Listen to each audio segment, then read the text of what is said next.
সাহাবীরা ডাক দিয়া বলে, ইয়া রাসূলুল্লাহ, নবী গো, ও মায়ার নবীজি, আপনি গুরুস্থানের মধ্যে আসলেন। এই নতুন গুরুস্থানের মধ্যে আইসা সব কবর দেখে দেখে আপনি হাসলেন, একটা কবর দেখে আপনি কেন কাঁদলেন? যা কেউ জানে না, আমার নবী জানার ক্ষমতা আছে না নাই? আমার নবী, আপনার নবী ডাক দিয়া কয়, সাহাবীরা রে, আমি যেই কবরগুলো দেখে হাসছি, আমি নবী তাকায়া দেখতেছি, ওই যে আমার আল্লাহ বলছেন, ইন্নাল্লাহা ইসমিউ মাইয়াশা, আল্লাহ যারে ইচ্ছা করে কবরের উপর থেকে কবরের ভিতরে কি হয়ে জানার অধিকার দেয়। কথা কোন ঠিক কিনা? আমি আপনি কিন্তু জানি না, নবী জানার ক্ষমতা আছে না নাই?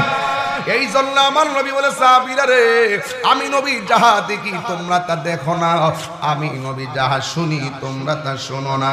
এই জন্য আমার নবী, আপনার নবী বলেন, ও সাহাবীরা, আমি যখন গুরুস্থানে ঢুকছি, দুইটা দেখতেছি সবগুলা কবরের বাসিন্দা যারা কবরে শুয়ে রয়েছে।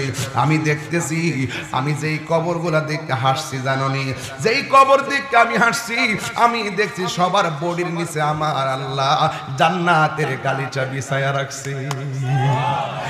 এরপরে, ইয়া রাসূলুল্লাহ, আর একটা কবর দেইকা কেন আপনি কাঁদলেন? আমার নবী, আপনার নবী ডাক দিয়া কয়, কেন কান্না করছি? তাড়াতাড়ি বাজারে যাও, বাজারে যায় এলান করে দাও, এই গুরুস্থানের মধ্যে যার যারা আপনজন দাফন করছে, তারা যেন সাহেবুল বাইত, যেন সাহেবুল কবরে চলে আসে, ওই কবরবাসীর কাছে চলে আসে, ঘরের মানুষ যেন কবরস্থানে আসে। আমি নবী অর্ডার করলাম,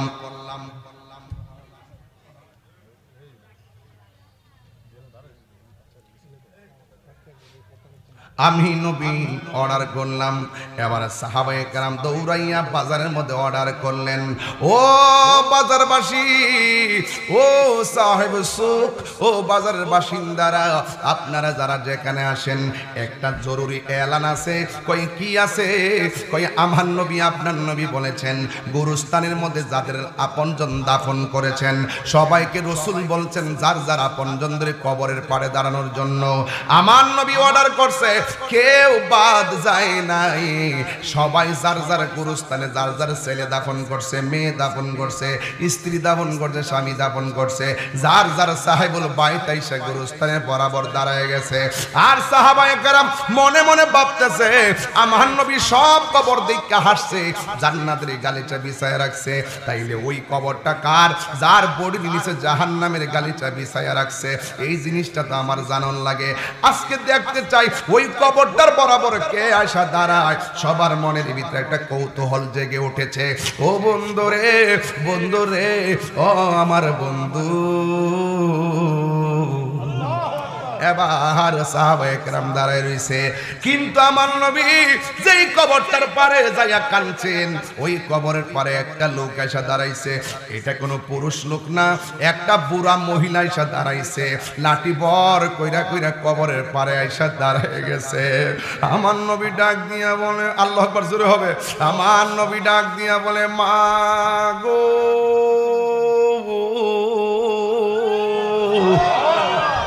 ও মা, এই কবর পারে এসে আপনি দাঁড়াইলেন, এই কবরের মানুষটা আপনার কি লাগে? এবার মহিলাটা ডাক দিয়া কই, ইয়া রাসূলুল্লাহ, ইয়া হাবিবাল্লাহ, নবী গো, ও মায়ার নবীজি, এই কবরের পারে যে আমি যে দাঁড়াইলাম, আমি ওই মানুষটাকে দাঁড়াইছি, এই কবর ভিতরে যে আছে এ হইল আমার সন্তান, আমি আমার সন্তানের কবরের পারে দাঁড়াইছি। এবার আমার নবী ডাক দিয়া বলে, মা, আপনার সন্তানটা মারা যাওয়ার পর সুখে কিনা দুঃখে আছে আপনি জানেননি? তিনি বলেন, আল্লাহ এবং রাসূল ভালো জানে। এরপরে বলে, এখন কি অবস্থা জানেননি? আল্লাহ এবং তার রাসূল ভালো জানে। আমার নবী ডাক দিয়া বলে, মা, আমি যখন গুরুস্থানের মধ্যে আসলাম, আয়েশা দেখলাম গুরুস্থানের ভিতরে সবগুলা মানুষের বডির নিচে জান্নাতের গালিচা, একমাত্র তোমার সন্তানের বডির নিচে হলো জাহান্নামের গালিচা। এই কথাটা যেই মাত্র বলল, ওই মুহূর্তে মা দুঃখিনী চোখের পানি ফালায়া কান্দে নাই, মুস্কি মুস্কি হাসতে শুরু করছে, দাঁত বাইর করে হাসতে শুরু করছে, আনন্দে নাচতে শুরু করছে। এবার আমার নবী ডাক দিয়া কয়, মা, এই পৃথিবীতে সন্তানের সুখে মা হাসে, সন্তানের দুঃখে মা কাঁদে। আপনি দিগো আপনার সন্তানের দুঃখের কথা শুনে হাসতেছেন, তার কারণ কি? এবার মা ডাক দিয়া কই, নবী গো, আমি হাসতাম না তো কাঁদতাম নি, আজকে আমার কাছে ঈদের দিন মনে হইতাছে। কই কেন? ও আমার আনোয়ারপুরের সন্তানেরা, এই ওয়াজ থেকে আজকে থেকে ওয়াদা কইরা যাও, মা বাচ্চা থাকতে মার কাছে মাপ চাইয়া নাও। মা মইরা গেলে ক্ষমা চাওয়ার সুযোগ পাবে না। মার মনে কষ্ট দিয়া কবরে চলে গেলে ওই কবর আযাব থেকেও বাঁচতে পারবে না। আজকে রাহমাতুল আলামিন মারে ডাক আনাইছে, এই জন্য দেখেন কেমন একটা প্রেমের খেলা জন্মা গেছে। মা ডাক দিয়া কয়, ও নবী, আজকে আমার ঈদের দিন লাগতেছে, আমার পোলাটা আগুনে জ্বলতেছে। এবার নবীজি ডাক দিয়ে বলে, ও মা, আপনি কেন হাসেন? এবার মা দুঃখিনী চোখের পানিটা চাইরা ডাক দিয়ে গয়, ইয়া রাসূলুল্লাহ, নবী গো, সন্তান পেটে আসলে কোন মা না খুশি হয়? ওই মা পেটে সন্তানদের রাইকা, সন্তান পেটের মধ্যে লাথি মাইরা ঘুম ভাঙ্গে, চোখের পানি ফালায় ফালায় কান্দে। এরপর সকালবেলা পানিটা কাউরে দেখতে দেয় না। ওই সন্তানের লাথি মা সেকেন্ডে বলে যায়। সন্তান পেটের মধ্যে লইয়া যখন সন্তানের পেটে লইয়া মা খাইতে বসে, সন্তান পেটের মধ্যে লাথি মারলে সেকেন্ডের ভিতরে মার খাবার খাইরা চলে যায়, সেকেন্ডের ভিতরে মায়ের খাবার বন্ধ হয়ে যায়। কিন্তু ক্ষুধার কষ্টের কথা কাউকে বলি নাই। ইয়া রাসূলুল্লাহ, নবী গো, এই সন্তানটারে 10 মাস 10 দিন পেটে রাইখা কত স্বপ্ন দেখেছি। আবার ভূমিষ্ঠ হওয়ার সময় মানুষ বলছে এই সন্তানটা ভূমিষ্ঠ হওয়ার সময় আমি নাকি মৃত্যুর ঘাটে চলে গিয়েছিলাম, আল্লাহ আমারে ফিরাইয়া রাখছে, এই জন্য আমি আলো বাতাস দেখেছি। এমন ভাবে শীত নাই, গরম নাই, মাটির মধ্যে রাখি নাই পিঁপড়া ধরবে, মাথার মধ্যে তুলি নাই উকুন হয়তো ধরবে। আমার সন্তানটারে আমি আমার বুকের মধ্যে রাখছি, এই রাইখে রাইখে তিলে তিলে আমার জাদুমণির আমি বড় করছি। আমার কি স্বপ্ন ছিল না গো নবী গো, ও নবী গো, নবী গো, আমার জাদুমণিরে আমি লালন পালন কইরা যতদিন যাইতেছে আমার পোলা সুটাম দেহের অধিকারী হইতেছে, আর যতদিন আমার যাইতেছে ততদিন পর্যন্ত আমার কোমরে হাড় ক্ষয় হয়ে গেছে, ততদিন আমার দিন যাইতেছে আমার হাঁটুগুলো ব্যথা হইয়া যাইতেছে, যতদিন আমার দিন যাইতেছে আমার রুজি রোজগারের শক্তি বন্ধ হইয়া গেছে। আর মনে মনে ভাবতেছি আমার জাদুমণি বড় হবে, এই বড় হওয়ার পরে আমার জাদুমণি একদম সুস্থ সুঠাম দিকের অধিকারী হইয়া আমি বেকার হইয়া গেল, আমি দুর্বল হইয়া গেল। আল্লাহ তো বলছেন ইম্মা ইয়াবলুগান্না ইনদাকাল কিবারা আহাদুহুমা, আমরা জামাই বউ দুইজন অথবা দুইজনের একজন যদি বুড়াও হইয়া যায়, আল্লাহ বলছে সন্তান যেন মা বাপরে খেদমত করে। ও বন্ধু, আমার ওই মহিলা ডাক দিয়ে নবী গো, আমার সন্তানরা আমি রক্ত দিয়া, জান দিয়া, গাম দিয়া, মাল দিয়া, অনেক কষ্ট কইরা সন্তানটারে আমি বড় করছি। ওই সন্তান যখন বড় হইল, যেই মুহূর্তে আমি বেকার হইয়া গেলাম, সন্তানটা প্রতিষ্ঠিত হইয়া গেল, ওই দিন থেকে সন্তান আমার সঙ্গে ভালো আচরণ করে নাই। ইজ্জতের ডরে আমি বাড়ি ঘরের মানুষরে বলি নাই, সম্মানের ডরে আমি কোনো কিছুই বলি নাই। ও নবী, একেবারে আমি যখন লাঠি হাতে চলে আসছে, সন্তান আমার খাবারের খবরও লয় না, সন্তান আমার চিকিৎসার খবরও লয় না, সন্তান আমার সুস্থতার খবরও লয় না। ইয়া রাসূলুল্লাহ, নবী গো, এই সন্তানের দেওয়া কষ্ট যখন স্টিম রুলার চালাইয়া দিছে, আমার কষ্টের পরিধি যখন দেয়ালের মধ্যে লেগে গেছে, আমি আর সহ্য করতে পারি নাই। আল্লাহরে ডাক দিয়া বলছি, আল্লাহ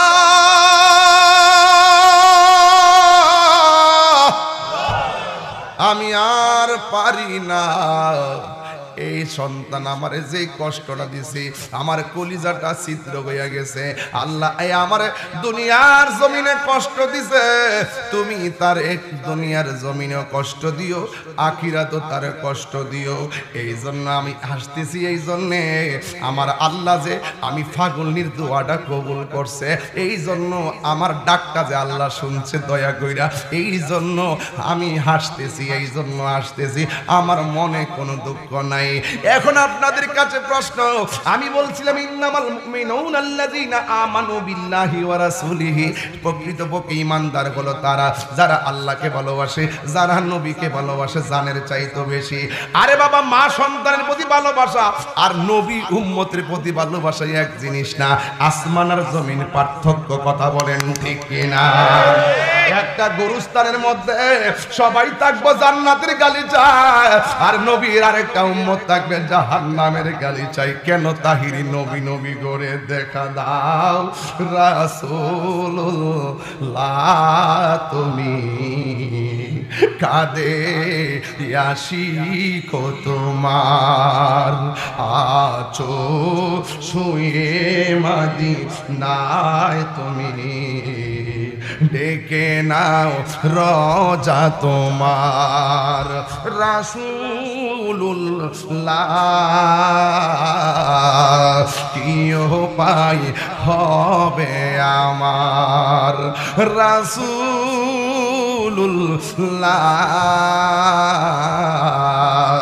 কি উপায় হবে আমার, তোমার দেশে যাই কত আশিকান, এই অধম পড়ে আছি বাংলায় তান, তোমার দেশে যাই কত আসে। বাজান ও বাজান, আনোয়ারপুরের মানুষ, আমি তো কত বড় আসছি মাহফিলে বাজান, এই দিনের বেলায় আসছি, আমার তো সময় নেই বাজান।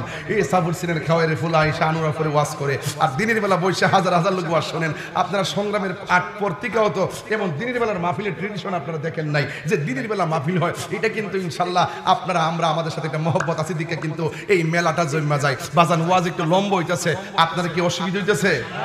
বাবা একটু হাত দিলে এখন অসুবিধা হইতেছে বাজান, আমি তো অ্যাভেলেবেল আসতে পারি না, এই জন্য ঘটনাটা দইরেই ভালাইছি। এখন একটা কথা, আজকে ওয়াজের শুরুতে বলছিলাম বাজান, আপনাদের বলছিলাম যে ওয়াজ আজকে আমরা শুনতাম না, কাশেম ভাই ওয়াজ আজকে শুনতাম না, ওয়াজ আজকে বাড়িতে নিয়ে যাবো, কথা কোন ঠিক কি না? কারা কারা বাড়িতে নিয়ে যাবেন হাত দিলে এখন স্লোগান লাগান ইনশাআল্লাহ।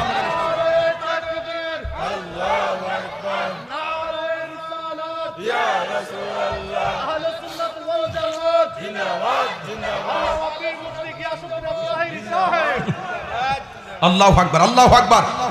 মদিনা যেতে চাননি আপনারা? আমার আল্লাহরা দেখাই দেন না, একটু হাত দিলে দেখাই দেন না মদিনা, একটু হাতটা লড়াই লড়াইয়া। তোমার দেশে যাই কত আশিকান, দম পড়ে আছি বাংলায় তান, যেতে পারলাম না আমি দেশেতে তোমার, যেতে পারলাম না আমি দেশেতে তোমার, ডেকে নাও রোজা তোমার। রাসূলুল্লাহ মাদ্রাসা ছেলেরা বলো কি উপায়, তোমরা বলো, শিখো শিখো। আর রাসূলুল্লাহ কি উপায় মার, একটা জবান বন্ধ রাখবেন না, জব হক পদে আওয়াজ করে বলেন আল্লাহু আকবার। ইল্লাল্লাযীনা আমানু, যারা ঈমানদার, ও আমিলুস সালিহাত, যারা নেক আমল করে।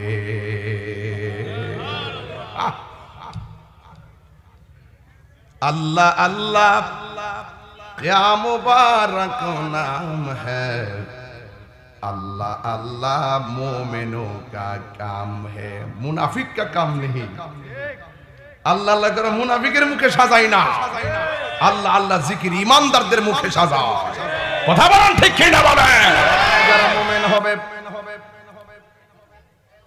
যারা মুমিন হবে তারা আজান হলে ওয়াক্ত মতো নামাজ পড়বে, কথা বলেন ঠিক কি না?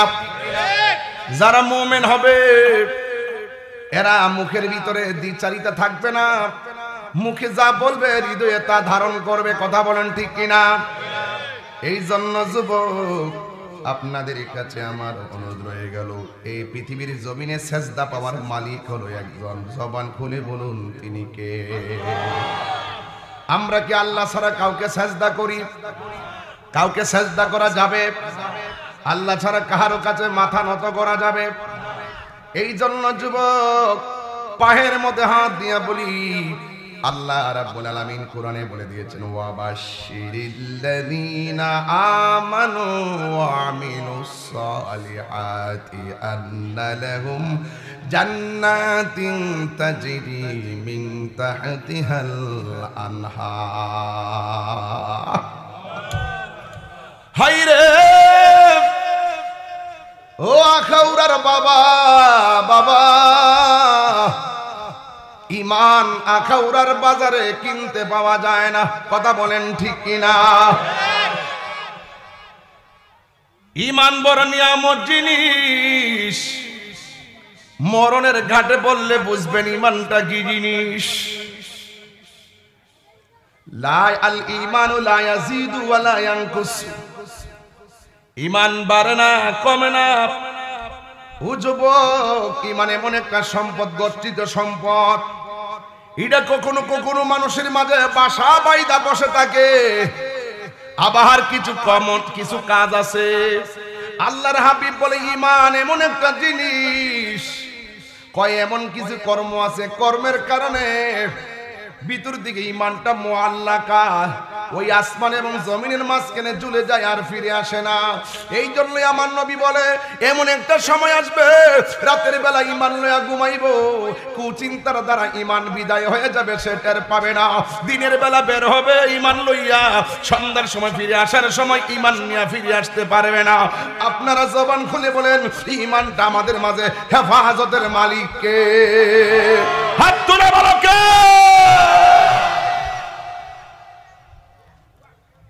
এই জন্য আল্লাহ বলেন, যারা ইমানদার হবে, ইমানদারদের জন্য আমি আল্লাহ রাব্বুল আলামিন ওই জান্নাতের ভিতরে তাদের পায়ের নিচে জান্নাতের নহরগুলা বিছায় রেখেছি। আহা,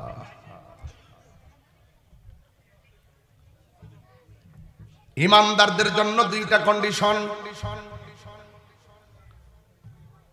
আল্লাহ রাব্বুল আলামিন বলেন, এই পৃথিবীর মধ্যে আমাকে ভয় করবে একমাত্র আলেমরা। তার মানে যারা মাথায় ফাগড়ি লাগাইছে, বড় বড় লেকচার দেয়, তারা আলেম নয়। তারাও আলেম, কিন্তু তাদের বাইরেও আলেম আছে। একটা সিনজিওয়ালাও আলেম। আমরা আলেমের সংজ্ঞা ভুলে গেছি। একটা সিনজিওয়ালাও আলেম, অটো দিয়া রিকশা অটো চালাই, সেটাও আলেম। ওই রে এলেম অনেক প্রকার, এলমে যাহির, এলমে বাতিন, এলমে শরীয়ত, এলমে তরিকত, এলমে হাকিকত, এলমে মারফ, এলমুল বায়ান, এলমুত তাসাব্বুর, এলমুত তাসদিক, সব কিতাবের মধ্যে পাওয়া যায়। কিন্তু এমন একটা এলেম আছে যেটা স্বয়ং আল্লাহ রাব্বুল আলামিন তার পক্ষ থেকে মানুষের সিনায় ঢাইলা দেয়। এই জন্য ওই এলেমটা যখন ঢাইলা দেয় কিসের দ্বারা? কয় সোহবতের দ্বারা। যদি তুমি না জানো, যে জানে তার কাছে যাও। তার কাছে যাওয়ার পরে জানতে জানতে জানতে জানতে আল্লাহর ওলিদের সোহবতে থাকতে থাকতে আমার আল্লাহ বান্দার প্রতি এমন রাজি হয়ে যায়, এমন একটা এলেম সিনার মধ্যে ডাইলা দেয়। এটা কুরআন পড়া জানতে হয় না, এটা হাদিস পড়া জানতে হয় না। ওই এলেমটা যখন আল্লাহর পক্ষ থেকে মানুষের সিনায় ডাইলা দেয়, ওই মানুষটার বান্দা থাকে না, আমার আল্লাহ মানুষটার বন্ধু বানায় নেয়। এই জন্য আল্লাহ রাব্বুল আলামিন কোরআনে বলে দিয়েছেন, ওয়াকাদা রাব্বুকা আল্লা তা'বুদু ইল্লা ইয়াহু ওয়া বিল ওয়ালিদাইনি ইহসানা। জনম জনম যদি গাহি তোমার মহিমা গাওয়া শেষ হবে নাহি। জনম জনম যদি গাহি তোমার মহিমা গাওয়া শেষ হবে নাহি। দয়া করো মায়া করো, দয়া করো মায়া করো, ও হে দয়াবান তুমি রহমান, তুমি মেহেরবান, তুমি রহমান, তুমি মেহেরবান। একটা জবানও বন্ধ রাখবেন না, মহব্বতে মায়ার সুরে বলুন সুবহানাল্লাহ। আল্লাহ ছাড়া কারো ইবাদত করা যায়। আজকে ওয়াজের বিষয় হলো দুইটা। ওয়াজের বিষয় কোনটা? একটা হলো ইবাদত, আরেকটা হলো খেদমত। ঠিক না? একটার ইবাদত হবে মসজিদে, আরেকটা হবে ঘরে। একটা হবে ইবাদত হবে মসজিদে, খেদমত হবে ঘরে। এই জন্য ওয়াজটা ইবাদত দিয়া শুরু করছি। কষ্ট হইতেছে আপনাদের? আমি কিন্তু ওয়াজ শুরু দিয়ে শুরু করছি, কে লেগে দিন যাচ্ছে ছোট, এই জন্য অন্য কোনো কথাবার্তা কয়ে সময় নষ্ট করতাম না। কষ্ট হইতেছে আপনাদের? লা ইলাহা, এই এগুলো এনে ঢুকাই দেন ভিতরে। লা ইলাহা লা ইলাহা ইল্লাল্লাহ লা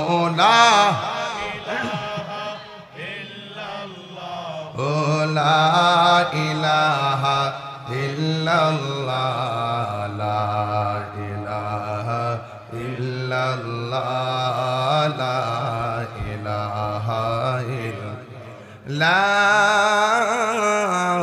ইলাহা ইল্লাল্লাহ মুহাম্মাদুর রাসূলুল্লাহ। জোরে জোরে বলুন সুবহানাল্লাহ। গভীর মনোযোগ। আল্লাহ ছাড়া কারো ইবাদত করা যাবে না। এই জন্য যুবক এমন একটা সময় আসবে আপনি বলবেন লাইতা শাবাব ইয়াউদু, যদি যৌবন কালটা ফিরাইতো, কিন্তু কাজ হবে। ওই দিনটা আসার আগে যৌবন কালের ইবাদতের ব্যাপারে আমার নবী বলেছেন, হাসরের ময়দান যেদিন কায়েম হবে, ওই কঠিন মুসিবতের সময় সব মানুষগুলো নাফসি নাফসি বলে কাঁদবে। 7 প্রকারের মানুষকে আমার আল্লাহ আরশে আজিমের মধ্যে ছায়া দিবেন। সুবহানাল্লাহ কয় না কেন? কয় প্রকার? 7 প্রকার মানুষের ভিতরে 1 প্রকার মানুষ হলো যারা দানশীল, সুবহানাল্লাহ। আর 2 প্রকারের মানুষ হলো যারা ন্যায় বিচারক। আর 3 প্রকারের মানুষ হলো যারা যৌবন কালে যার ইবাদত বেশি। এই জওয়ান পোলাপান, এখন নামাজের দরকার আছে কি না? যৌবন কালে পড়বেন, বুড়া কালে তো ওজোটা ঠিক মতো করতে গেলে কষ্ট হবে, রুকুটা দিতে গেলে কষ্ট হবে, সেজদা দিতে গেলে কষ্ট হবে। এখন জওয়ান কালে যদি আপনার ইবাদতের পরিসংখ্যানটা বেড়ে যায়, বার্ধক্যকালে কিছু আমলের হেরফের হয়ে গেল, এগুলো আপনার জন্য কাফারা হয়ে যাবে। জোরে কোন মারহাবা।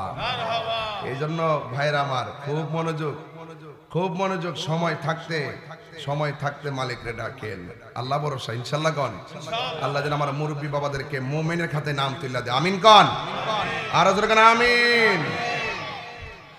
ও বন্ধুরে, গভীর মনোযোগ মহব্বত নিয়ে বসে যান। আমি দ্বিতীয় স্টেপে চলে গেলাম। একটা জবান বন্ধ রাখবেন না, মহব্বতে মায়ার সুরে বলুন সুবহানাল্লাহ। এই জন্য ইবাদত করবেন আমার রবের। আলহামদুলিল্লাহি রাব্বিল আলামিন আর রহমানির রহিম মালিকি ইয়াউমিদ্দিন ইয়্যাকা না'বুদু ওয়া ইয়্যাকা নাস্তাঈন اهدنا الصراط المستقيم صراط الذين أنعمت عليهم غير المغضوب عليهم ولا الضالين।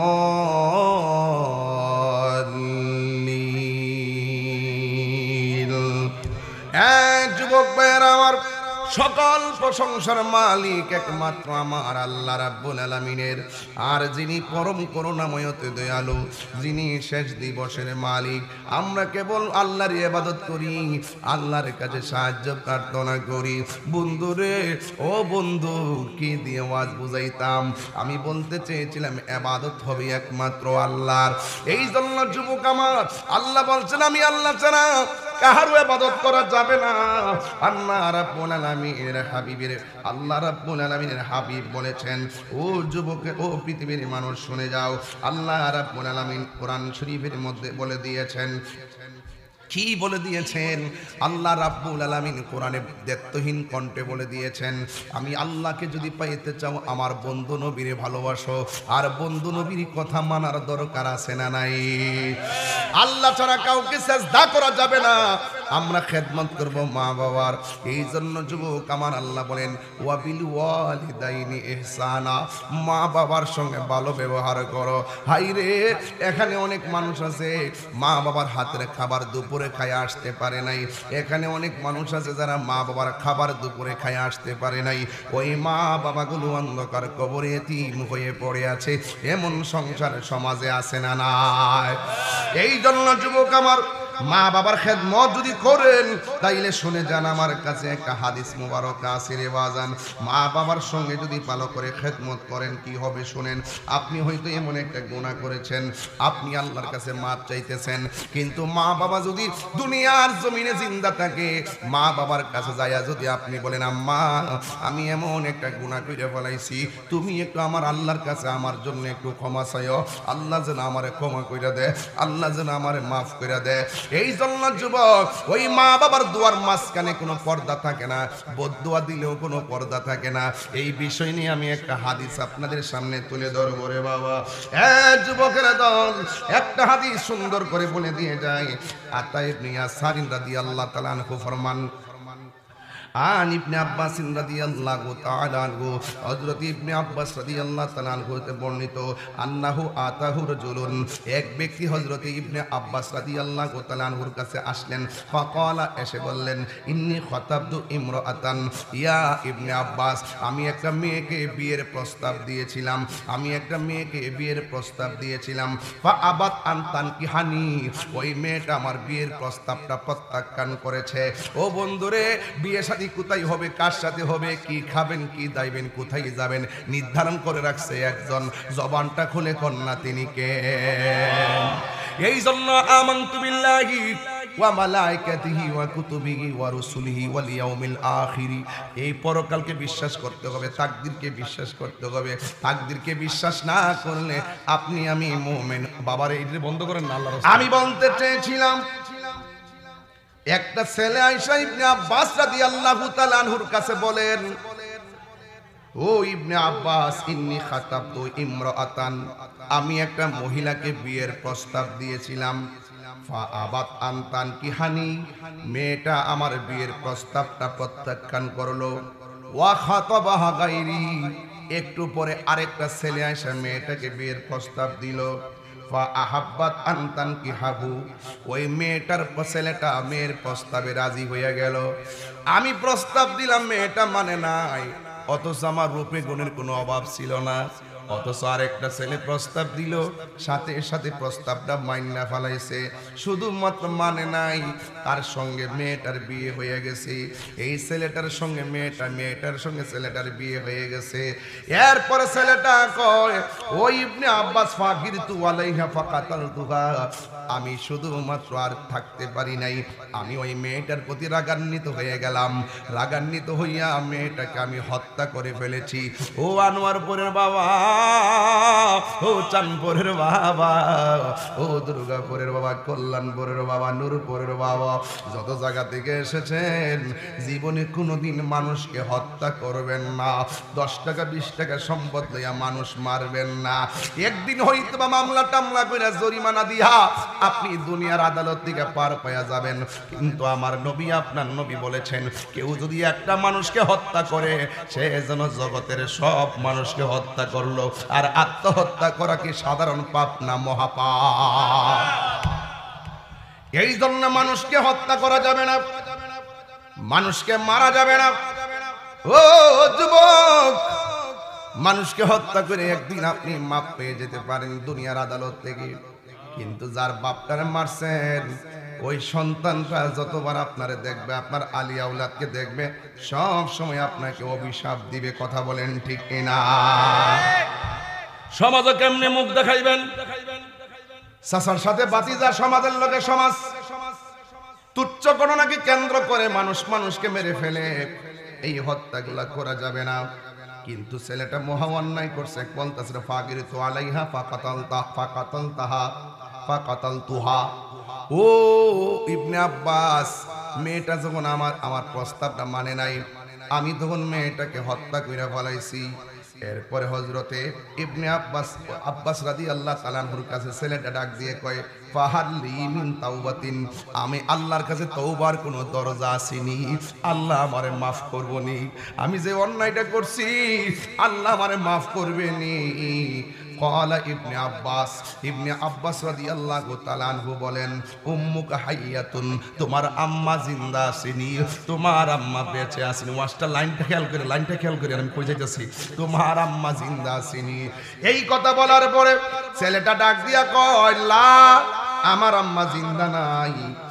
এবার হযরত ক্বালা ইবনে আব্বাস রাদিয়াল্লাহু তাআলা আনহু বলেন তুব ইলাল্লাহি আযজা ওয়া জাল্লা, তুমি আমার আল্লাহর কাছে তওবা করো, তুমি আমার আল্লাহর কাছে তওবা করো। তাবা তাকাররাব ইলাইহি মাসতাতা, তোমার সাধ্যমতো তওবার মাধ্যমে এমনও হতে পারে তুমি আল্লাহর নৈকট্য বিটতে পারো, তুমি আল্লাহর কাছে নৈকট্য লাভ করতে পারো।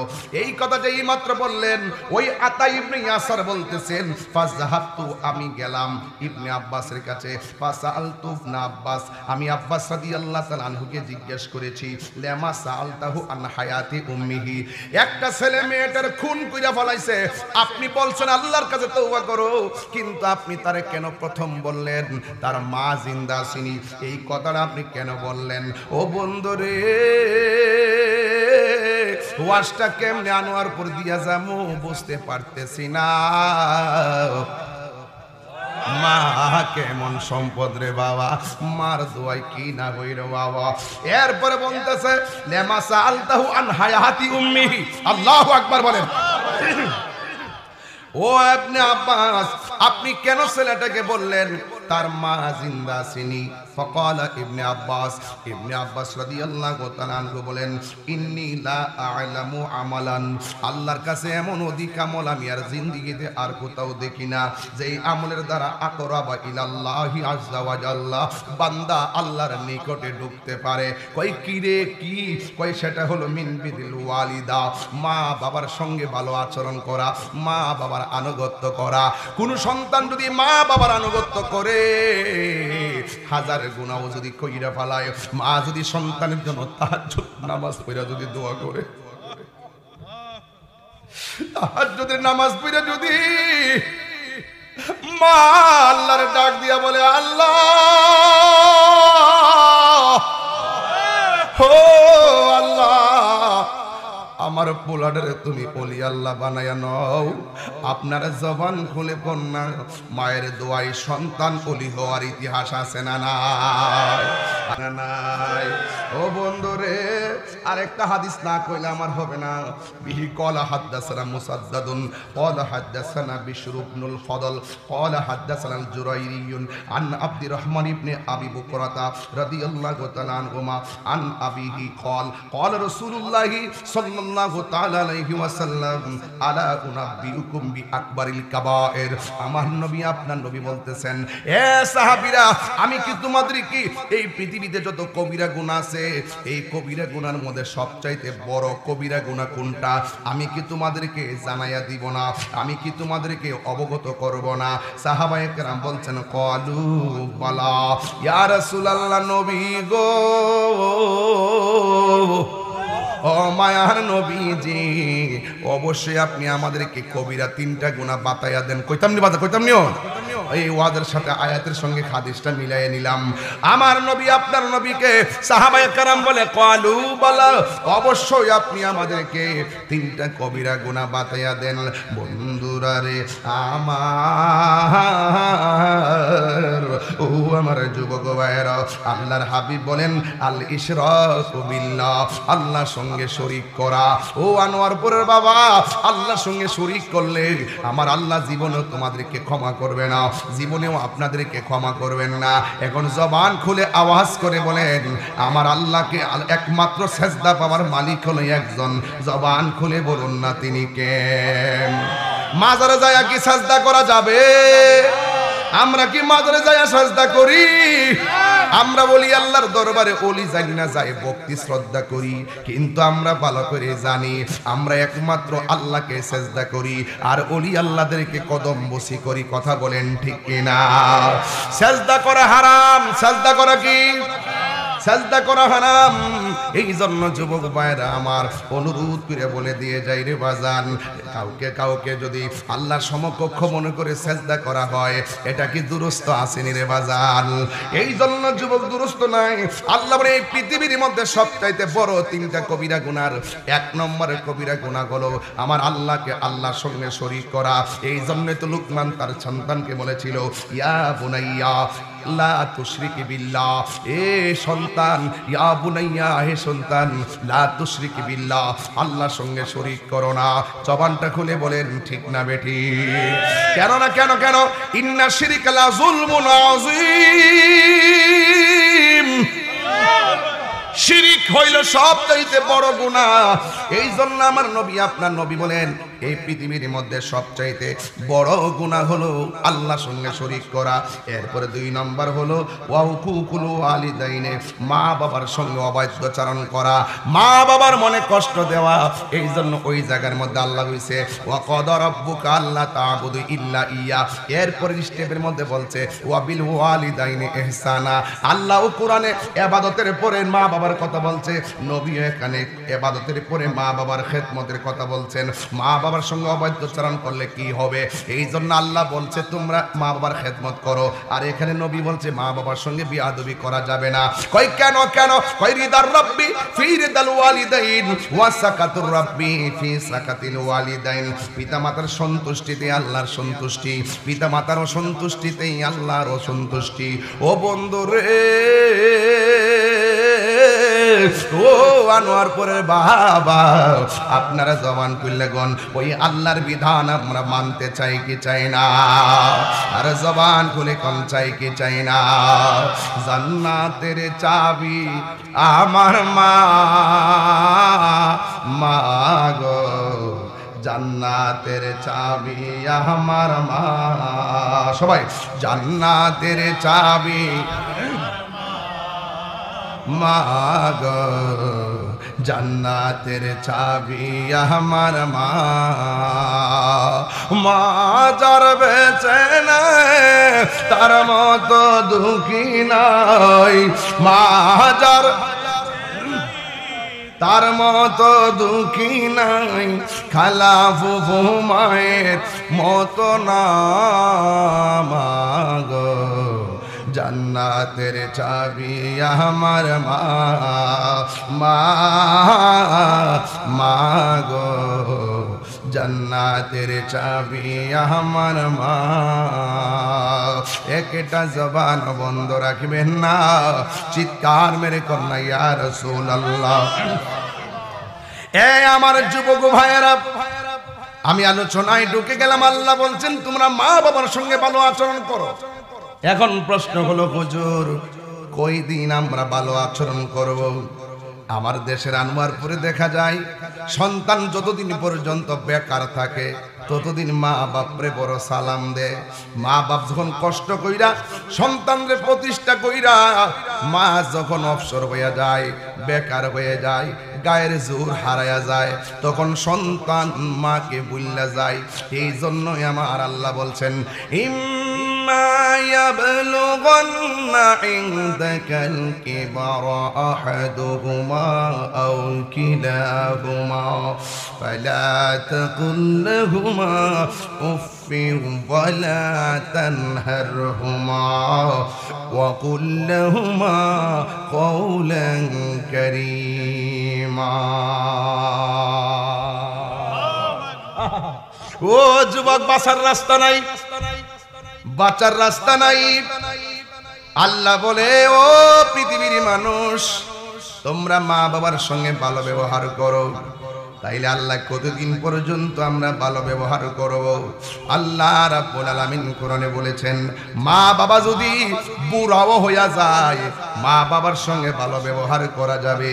উফি ওয়ালা তানহারহুমা, মা বাপের সঙ্গে ফালা তাকুল লাহুমা, ওই মা বাবার সঙ্গে এমন কথা বলিও না যেই কথা বললে মা বললো ওরে পুত করলে কি। এই কথাটা যদি মার মুখ দা বাইরে যায় তাইলে মনে করবা জীবন বরবাদ হয়ে যাবে। কথা বলেন ঠিক কিনা? হে মা কেন এত দামি জানে না সকলে বলো।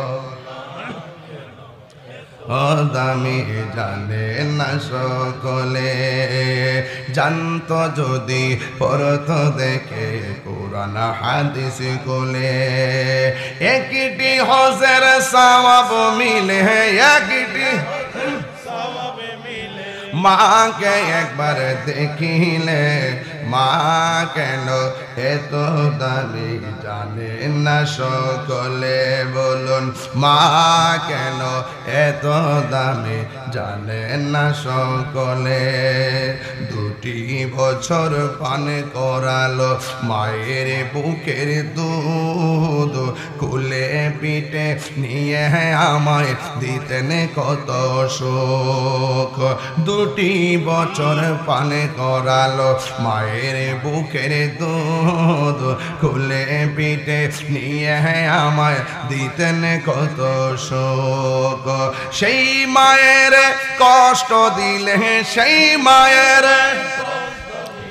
খোদারা রসটলে মা কেন এত দামি জানে না সকলে বলুন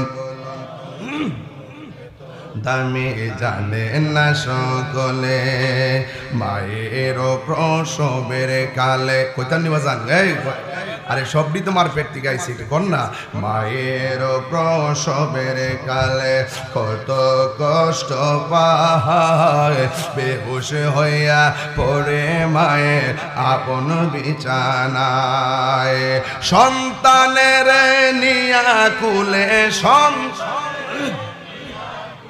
প্রসব ব্যথা ভুলে মা কেন জানে না সকলে